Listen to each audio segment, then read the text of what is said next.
Hello, everyone. Thank you for watching. We're the Houston Brass Quintet. We are very excited about this program today. We're excited to have you watching, and we're going to kick it off with a piece called Colleen's Flight. We hope you enjoy it.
one's a fun one. Well, thank you. Like I said, we are the Houston Brass Quintet. We are very excited about this program today. My name is Russell Hale. I'm the artistic director here at the HBQ. The HBQ. That's what we're calling it now. The HBQ. And that first piece, like I said, it was called Colleen's Flight. And that was written by Canadian composer Ryan Meboer. I hope that's pronounced correctly. Yeah. Pretty close, hopefully. And it's just a fun piece, and I was told that Colleen means carpet or rug, and so you got like the magic carpet flight, right? So that's what the idea was behind that one. And we need to introduce our guest artists for this weekend. We have on the tabla Mr. Shantilal Shah, ladies and gentlemen. Woo! And coming in later on the sitar, we have Shane Mond. Thank you very much. We will see him in a few minutes. All right, but first, let me get my music in order here. We have a movement from a piece which is very, very cool called Kyrgyon. We're going to play two movements of this piece today, but we're going to break it up. So the first movement we're going to play now, and it's called Jog. And Jog is it's a form of a Hindustani classical rag, or raga, and it's not. This is not the composer named Rina Esmail, who is based in Los Angeles, and this is a very recent piece of music. And within the last 10 years, she writes in the program notes for this piece that it is not exactly the same as the pure form of raga from that's called a jog, but it's close. So from Kyrgyon.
Woo, thank you.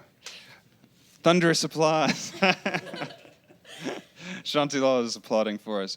We have very few people here today with us because, as you know, the cases are going up in Houston. We want to be as careful as possible, so we are all going to put on our masks on this side of the room for the next few pieces. Man, that joke is a cool piece, and you know, we learned it just in time. And I love all of those little solo moments that we all have. It's very cool. So, without further ado, we are going to move on to the very special kind of second half portion of our concert. It's in the middle, but it's like the second half in the middle. So, I will turn it over to Shane and Shantilal. What do you got for us, gentlemen?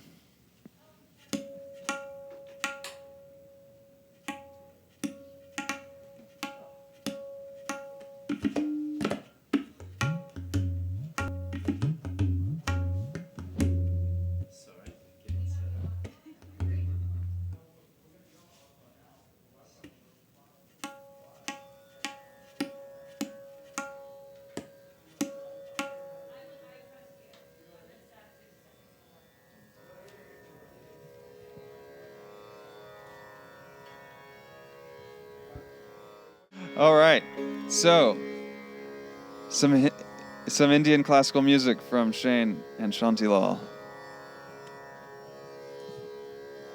Okay, first, just a very large thank you from us to the Houston Brass Quintet, to downtown Houston, Historic Market Square. Thank you for hosting this. I know that these are difficult times, and any chance for musicians to just get out there and present something to the public is at least therapy for us. So thank you for that opportunity. I'm humbled to share the stage with Pandit Shantilal Shah. Truly one of the great Gurujis here. So I'm honored. Today we'll present Rag Miyanki Malhar. And first I'll present the very short first solo, an alap. And an alap is a free improvisation on the raga. The raga being this kind of conceptual melody framework for which Indian music melody takes place. So I'll present a short alap, and then we'll present a composition, actually a vocal bandish that's transcribed for sitar here. And that takes place in 16-beat cycle, and so you'll hear us improving. The composition's very short, only 3 lines of 16 beats, and everything else we're kind of trading off different variations. Rag Miyanki Malhar I chose for a few reasons. One, it's a rainy season rag, particularly a monsoon season raga. And now is the start of rainy season. It's also rained every single day in Houston this week, and looks like it's going to rain now.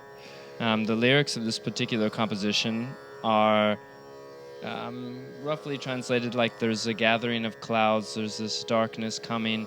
I feel this anxiety of this darkness that's coming to rain. And monsoon has that kind of connotation, this what could be pleasing, because sometimes the monsoon rain is gentle and provides cooling, but what can also sometimes be thunderous and destructive, but ultimately something that's cleansing. So I think it's also a good metaphor for lots of things that are happening. So kind of the Miyanki Malhar, first alap, and then Drut, fast composition in 16 beats.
Thank you. So Wow. Fantastic. That was fantastic. Very cool. Thank you, Shane. we have a second piece. Is that right? Yes. Okay. Give me 1 second to. And we are also very happy to have the musicians. Yeah, why we have don't a Shane- very small audience. You want to hand Shane the mic so everybody can hear It's him? great. Yeah. I mean, Shane Shantilal. No, just, Shane, you wanna- just Go I'm ahead. feeling very happy that these days we don't get chance to audience in musicians in the audience. So, but I'm very happy that we have wonderful audience, wonderful musicians. Those are listening us today. Thank you. Yes. So next we'll just offer another very short alap and then 2 small compositions, old compositions actually from my Gharana, the style that I play from. So 2 short compositions, one fast and one even faster, in Raga Pilu, which is this is Mishra Pilu, so it mixes lots of notes in different ragas, kind of incorporates a little more freedom and romanticism and all of that.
Thank you.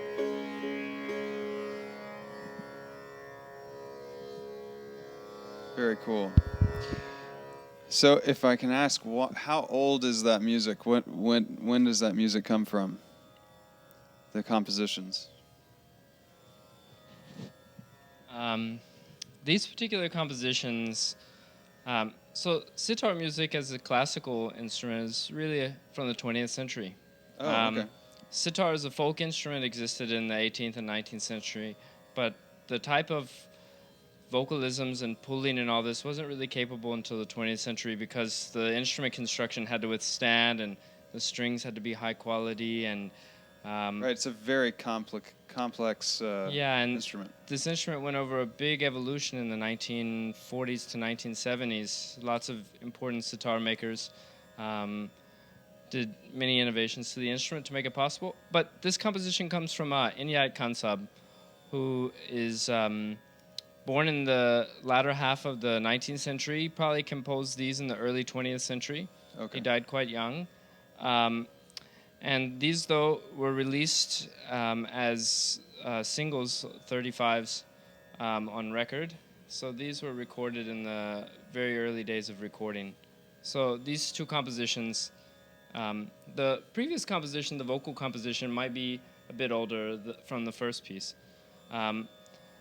because it's a vocal composition. But this, as a sitar composition in the style of right-hand stroke, is very much tied to the first half of the 20th century. Okay.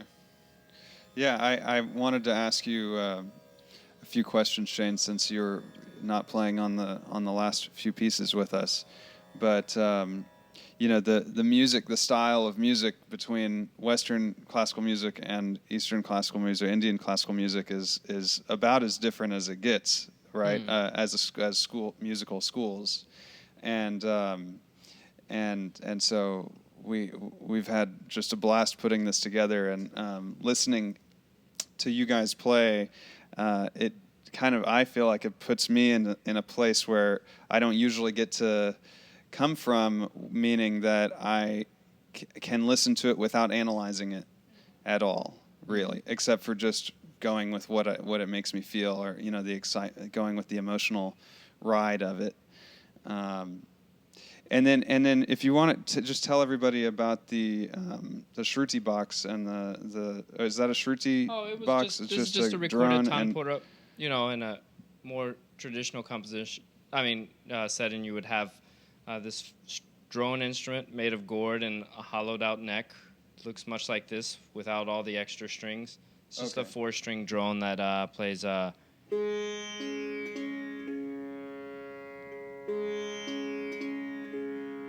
Okay. That kind of pattern. So this is just a plucked drone, has a huge sustain and creates the ambiance, and also gives you, very important in Indian classical music is the fixedness of the root. Right. Yeah. Yeah, so the tonic, as you would say. All Indian classical music stays on a constant root. Classical, yes. Classical music. Yeah, right. There's filmy songs music. and, Sure. very light songs that, have different things. Yeah, semi-classical. But classical is very fixed. Oh, yes. Always to the drone or the tonic. It's very meditative, It can be. It can also be exuberant. Yeah. Very cool. All right, well, we will move on. I could sit here and ask just 100 questions easily about it, and I hope everybody watching will go and that aren't familiar with Indian classical music will go seek it out and learn more about it. And so, with that, we'll move on to another brass quintet piece that is originally written for brass quintet, and it's called Indica. And I actually misspoke earlier when I said the other piece was written by a Canadian composer. I don't know where that other composer is from, but this is the the Canadian composer I was trying to think of. And thank you, Shane. All right, so this is Indica by Bruno De Gassio.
Whew! All right, thank you.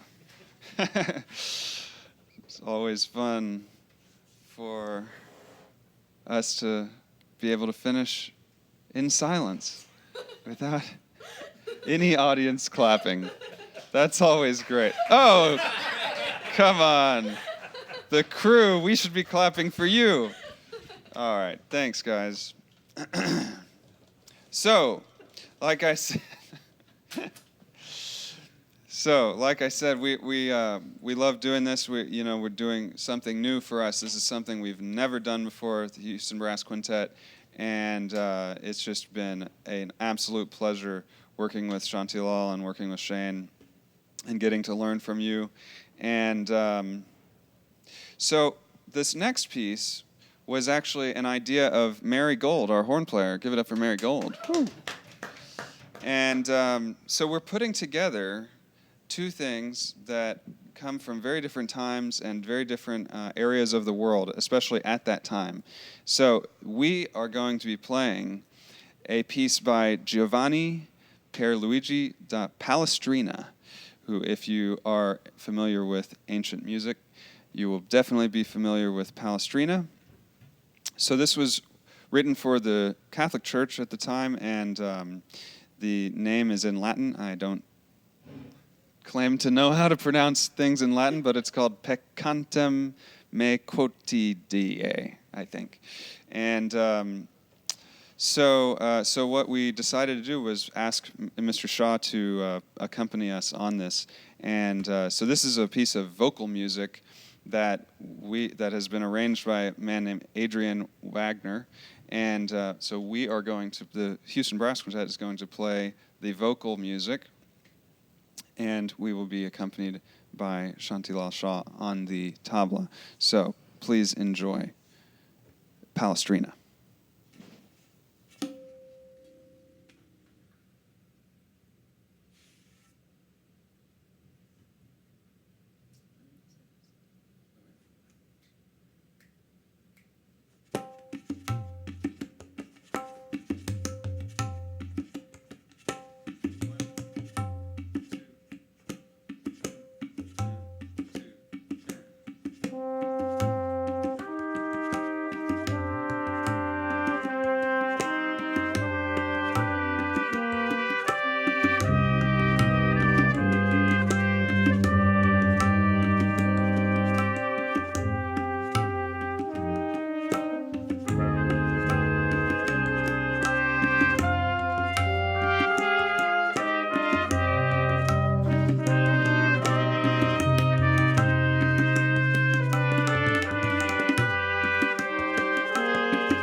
Thank you. I'm not sure if you can hear our crew applauding for us, but it's very nice. Let's see. What do we have next? Yes. Okay. We have one more piece for you today. And before we play it, I just want to thank a few people.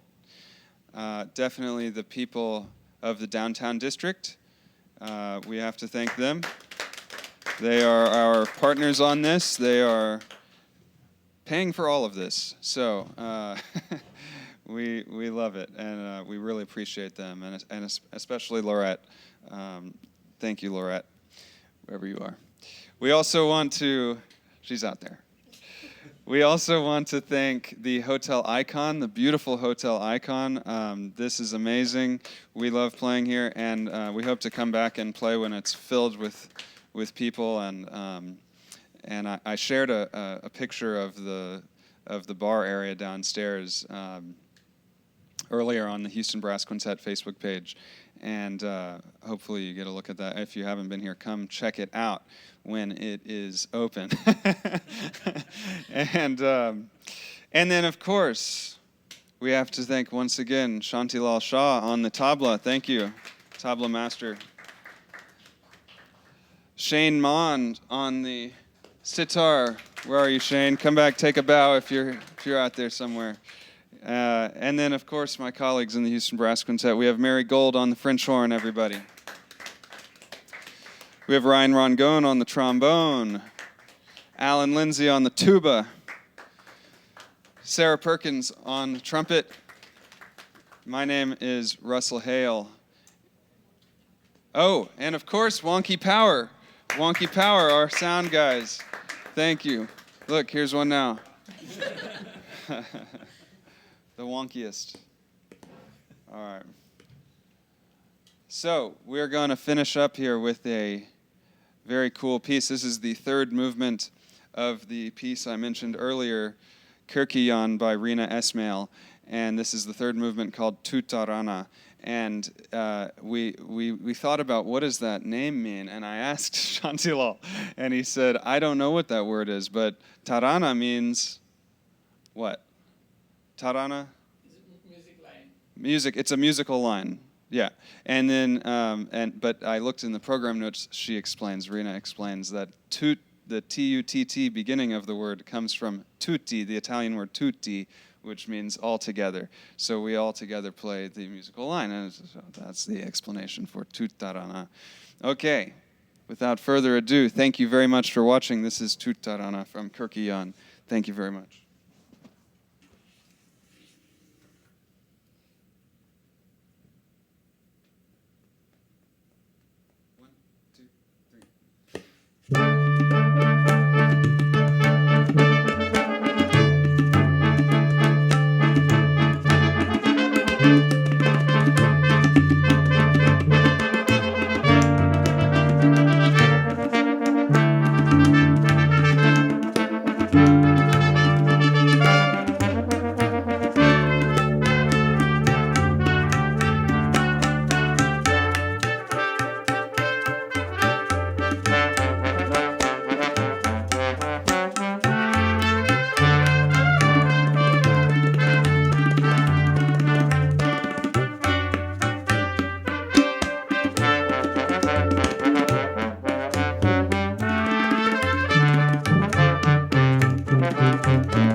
Thank you very much. We'll see you next week with the final portion of the Divercity project. Thank you very much, everybody. Enjoy the rest of your weekend.